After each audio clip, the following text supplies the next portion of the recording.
மனிதர்களே, உங்களுக்கு உங்களுடைய இறைவனின் செய்திகள். உங்களை படைத்த இறைவன் ஒருவன்தான், ஒன்றுக்கு மேற்பட்ட இறைவன் இங்கே கிடையவே கிடையாது என்று இறைவன் சொன்னதோடு மட்டுமல்லாமல் அதை ஊர்ஜிதப்படுத்துறதுக்கு பல அத்தாட்சிகளை சொல்கிறான்.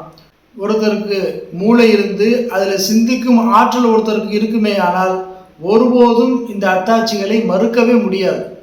இறைவனே சொல்கிறான், மக்களே, வானங்களையும் பூமியையும் படைத்திருப்பதிலும் இரவு பகல் மாறி மாறி வருவதிலும் மனிதர்களுக்கு பயன் தரக்கூடிய பொருட்களை சுமந்து கொண்டு கடலில் செல்லும் கப்பலிலும் வானத்திலிருந்து இறைவன் தண்ணீரை இறக்கி வைத்து அதன் மூலம் வறண்டு கிடந்த அந்த நிலத்தை உயிர்ப்பித்து அதிலிருந்து விதவிதமான உயிரினங்களை பரவச் செய்வதிலும் காற்றை பல திசைகளில் திருப்பி விடுவதிலும் வானத்திற்கும் பூமிக்கு இடையே கட்டுப்பட்டிருக்கும் மேகத்திலும் சிந்திக்கும் கூட்டத்தாருக்கு உறுதியான பல அத்தாட்சிகள் இருக்கின்றன என்று இறைவன் சொல்கிறான்.